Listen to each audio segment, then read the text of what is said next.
La escuela católica necesita una urgente autocrítica si vemos los resultados que deja la pastoral de muchas de ellas.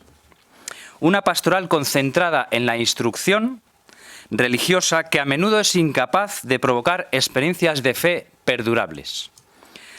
Son palabras del Papa Francisco en su exhortación posinodal Christus Vivit. Sería un buen punto de partida, desde luego, hacer este análisis, pero no hay tiempo para ello. Y por lo tanto hemos enfocado este taller para tratar de abrir nuevos horizontes a la escuela católica, para intentar arrojar una luz que le permita afrontar su misión con valentía, con humildad y sobre todo con fe. Pues sin una gran fe no será posible este reto. Una fe que debe cimentarse en las palabras del Maestro de Maestros. Yo estaré con vosotros hasta el final de los tiempos.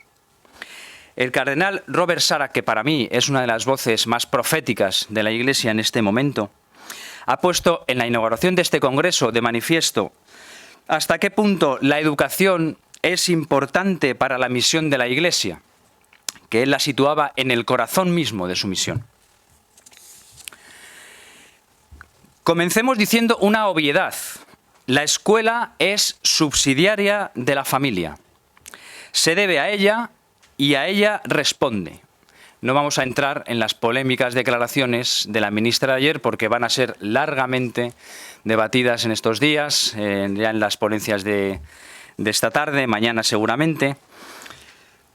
Quizá la ministra hubiera ido muy bien leer la carta preciosa y poco conocida de la Declaración de los Derechos de la Familia, que Juan Pablo II escribió en el 83, el 22 de octubre, que además es el día de su fiesta litúrgica. Decía así: por el hecho de haber dado la vida a sus hijos, los padres tienen el derecho originario, primario e inalienable de educarlos. Por esta razón, ellos deben ser reconocidos como los primeros y principales educadores de sus hijos. Aunque, como decía, el derecho a la educación de los hijos por parte de sus padres está cada vez más cuestionado, como recuerda también Monseñor Sara en este mismo foro, esto supone, el hecho de que la familia sea quien eduque a los hijos, supone que la familia siga subsistiendo. Porque, decía él, hoy en día, por desgracia, está desestructurada, demolida, desmantelada, con frecuencia en nuestros días pide ser reemplazada por la escuela. Para comprender en toda su profundidad el desafío particular de la escuela católica en el siglo XXI, es preciso ser conscientes de la realidad de la familia. No solo en su contexto social, sino también, y como escuela católica, en su vida de fe. Es aquí, en este ámbito íntimo, donde solo la escuela católica puede solidarizarse con la familia. Aprender a escuchar sus gritos de ayuda, muchas veces gritos silenciosos. Es aquí donde la sempiterna misión de la escuela católica adquiere hoy tintes dramáticos, de acción, y no solo estéticos. Acciones explícitas y no solo implícitas. La escuela está llamada a asumir de manera subsidiaria, pero también solidaria, no ya el acompañamiento de los hijos iniciados en la fe por sus padres, sino la evangelización misma de sus hijos. El primer anuncio, que de manera creciente ya no sucede en la seguridad, en la intimidad de su hogar. Este es el lugar, este es para mí el reto fundamental de la escuela católica en la era poscristiana. La escuela católica del siglo XXI o es una escuela evangelizadora o no será. En la lealtad a su misión, en la fidelidad a su especificidad como católica, está no solo el hecho incontrovertible de atender a su razón de ser más elemental, sino también el de su propia supervivencia. Una supervivencia ligada irreductiblemente a su misión específica. Una misión que, en palabras de San Juan Pablo II, consiste en comunicar a Cristo, ayudar a que se forme Cristo en el corazón de los demás.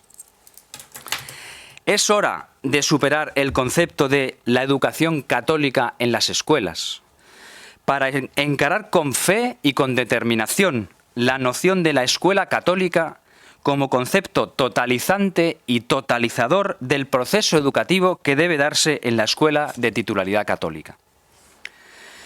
La escuela del siglo XXI debe esforzarse en hacer comprender a las familias que la eligen para sus hijos cuál es su misión específica. Debe, como decía Juan Pablo II, comunicar a Cristo sin estridencias, pero sin complejos, sin miedo a ser incomprendida por la sociedad, sin temor a ser incluso perseguida y, sobre todo, sin hacer otros cálculos que antepongan, por ejemplo, el número de alumnos a la búsqueda de su santidad. No permitamos, en palabras de Jean-Baptiste Chautard, que la acción humana en las obras de Dios acaben por ocultar al Dios de las obras. La protección legal que proporciona nuestro ordenamiento jurídico, al menos por el momento, obliga moralmente también a las escuelas católicas a comunicar a las familias nuestro ideario, nuestro carácter propio. Solo después de darlo a conocer y ser aceptado libremente por las familias que nos eligen, podremos desarrollarlo en plenitud con sus hijos y exigir a los padres su respeto y cumplimiento. No darlos a conocer por acción o por omisión puede perjudicar gravemente el ejercicio de la libertad de estas familias en su proceso tan importante de elección y también dificultarnos a nosotros nuestra determinación en su pleno desarrollo. Tenemos todo el derecho de ofrecer a las familias una propuesta claramente católica, evangelizadora, que proponga en el conjunto de sus acciones educativas y formativas un mayor conocimiento, que en muchos casos podrá ser un descubrimiento, de la persona de Jesús. La igualdad de oportunidades y la libertad de acceso al centro educativo por parte de las familias es clave para que nosotros podamos ejercer también nuestro derecho a ofrecer, para quien la quiera, una escuela de ideario católico. Pues teniendo claro el contexto de la escuela del siglo XXI, que es diferente al de otros tiempos no tan lejanos, y conociendo la situación de las familias, siendo conscientes de la descristianización de nuestra sociedad, propongo para su posterior debate, hoy o mañana, las que a mi juicio son las 3 claves de la escuela católica del siglo XXI. En primer lugar, la escuela católica del siglo XXI debe ser radical. Radical en el sentido etimológico del término radix, que significa raíz. La raíz es aquello que se refiere a lo fundamental, a lo esencial. Nada tiene que ver esta afección, por tanto, a la del término extremista. Una persona o una institución radical, desde este punto de vista original, o sea, de origen etimológico, es una institución o una persona que busca en la profundidad, a veces en lo escondido, la raíz, la esencia de aquello que contempla, estudia o desarrolla. Ya hemos visto antes en palabras de Juan Pablo II que él cifraba la esencia, la raíz de la escuela católica en la comunicación de Cristo. La raíz, por tanto, consiste en comunicar a Cristo, porque Cristo no es un qué, es un quién. Es una persona que está viva. Y la escuela católica tiene la vocación, la llamada, de comunicar a sus alumnos. Sigue diciendo el Papa Magno, sí, se trata ante todo de comunicar a Cristo, de ayudar a que su evangelio ennoblecedor eche raíces en el corazón de los alumnos. Por ello, sed fuertes al perseguir estos objetivos. La causa de la educación católica es la causa de Jesucristo y de su evangelio al servicio del hombre. En la persona de Jesucristo residen las 2 naturalezas, como bien sabemos, es el Hijo de Dios, la naturaleza divina, y la naturaleza humana, es verdadero hombre. Es el modelo de hombre perfecto. Por lo tanto, Él es el camino, primero para conocer al Padre, pero también el único modelo antropológico posible para la escuela católica. Cristo Redentor revela plenamente el hombre al propio hombre. Eso decía también Juan Pablo II, se nota que le tengo devoción, pero en fin. En su primera encíclica, ¿no? Redemptor Hominis. Y esta es la razón de fondo por la que todas las ideologías, todas, que contradigan o atenten contra este modelo antropológico, deben chocar con las puertas cerradas de la escuela católica. Pienso de manera particular en la ideología de género, la cual, en palabras también del Papa Francisco, constituye una colonización ideológica totalizante, igualitaria, que niega la diferencia y la reciprocidad natural del hombre y de la mujer. Esta presenta una sociedad sin diferencias de sexo y vacía el fundamento antropológico de la familia.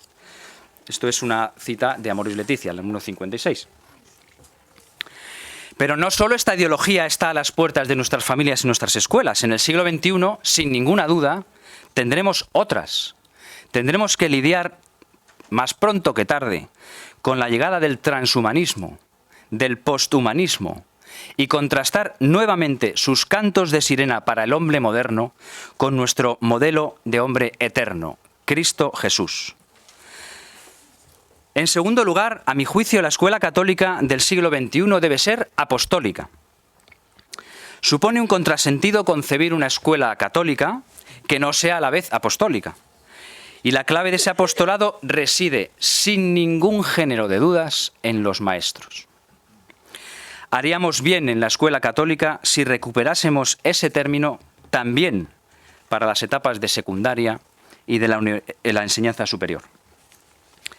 El maestro de maestros, la persona de Cristo, con su corazón palpitante, vivo, deseoso de encontrarse con todos los alumnos de la escuela y con sus familias, necesita hallar en ella maestros que le conozcan, que le traten diariamente, que tengan una relación íntima con él, que le amen profundamente y que estén deseosos de darle a conocer a los demás. En muchas ocasiones, esta labor del maestro será un refuerzo, desde la escuela, de la vida de fe alumbrada ya en las familias y vivida en la parroquia. Pero en no pocas ocasiones, y yo diría con carácter creciente, deberá constituirse en cauce de primer anuncio, como veíamos antes. ¿Cómo puede configurarse una escuela en esta clave si sus maestros no son apóstoles? ¿Cómo hacer un primer anuncio de aquel a quien no se conoce? De la misma manera que no se puede hablar de una escuela católica si ésta no sitúa a Cristo en el centro de su acción, no podemos hablar de una escuela apostólica si sus maestros no son apóstoles.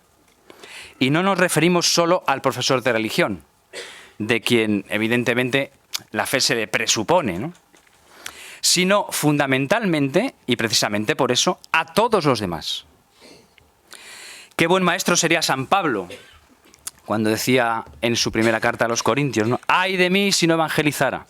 Si lo hiciera por propia iniciativa tendría recompensa, pero si lo hago por mandato, cumplo una misión encomendada».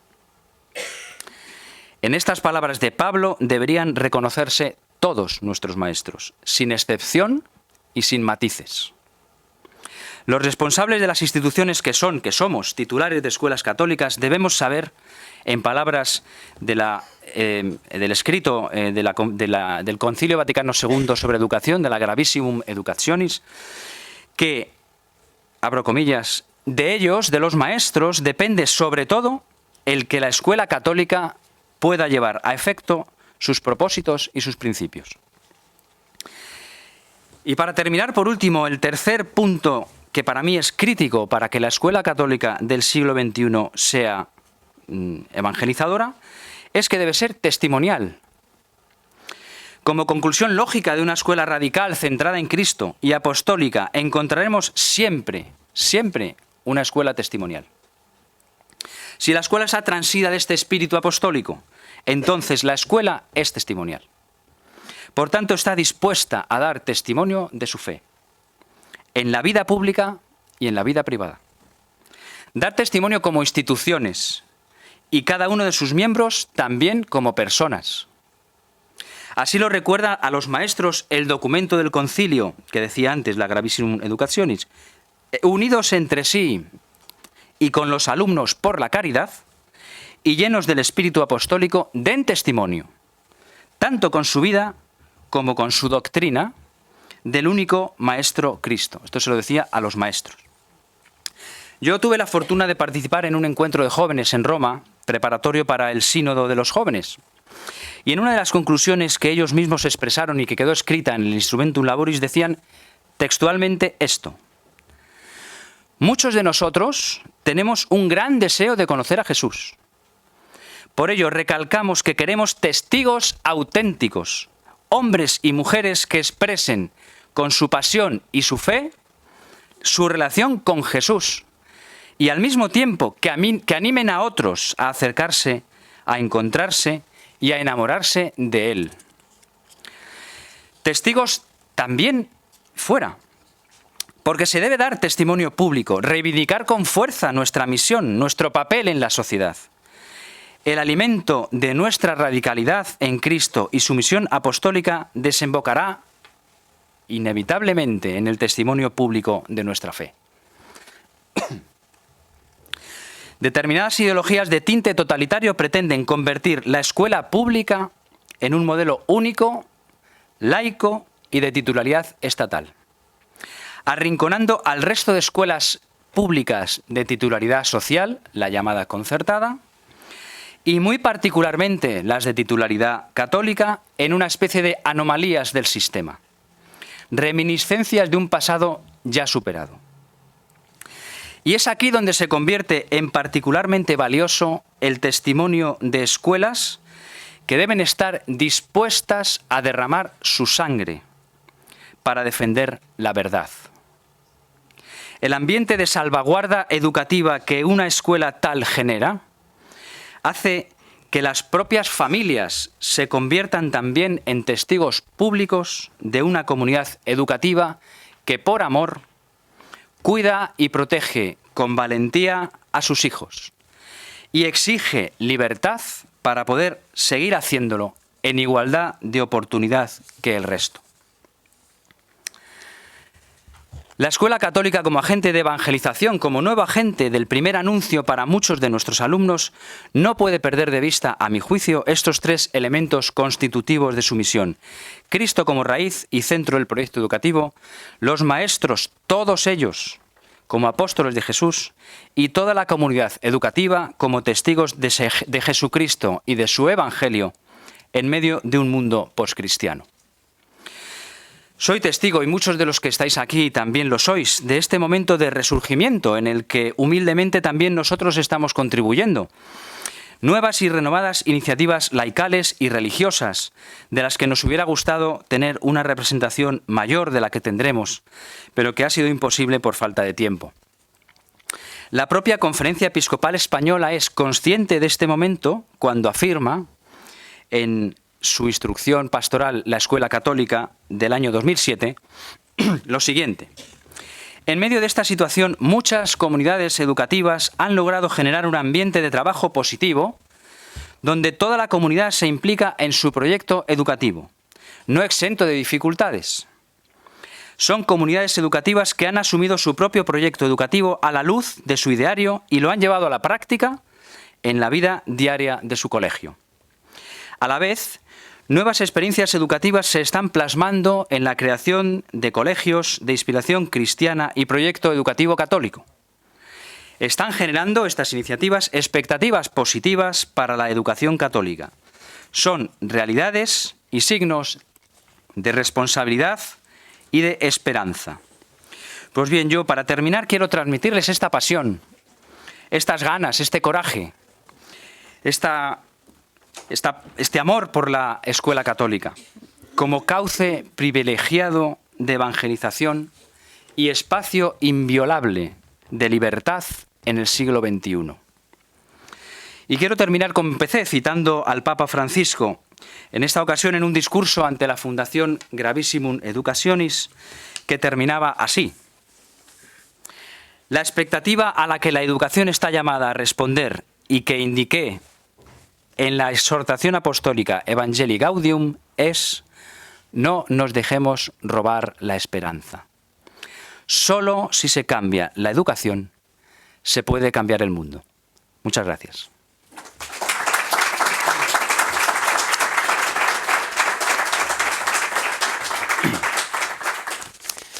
Bueno, ahora voy a presentar a la segunda compareciente.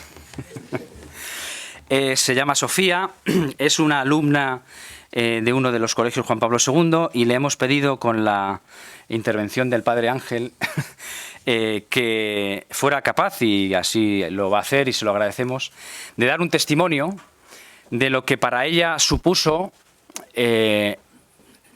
un encuentro con una escuela católica en estas claves en las que he estado hablando, ¿no? Porque no son claves teóricas, son claves reales que transforman la vida de las personas. Y bueno, hemos traído uno de los testimonios que tenemos y que, en fin, que personaliza y que pone cara y ojos a el fruto de lo que ocurre cuando una institución se fía del Señor y pone en marcha una escuela con estas claves, ¿no? Pues que ocurren milagros permanentemente, ¿no? Y Sofía, pues es un milagro viviente que nos va a hablar en este momento. Y después irán interviniendo también otras 3 personas que iré presentando después. Así que Sofía, cuando quieras, estudia segundo de Psicología y ella nos contará ahora brevemente su testimonio de lo que ha sido para ella encontrarse con una escuela católica.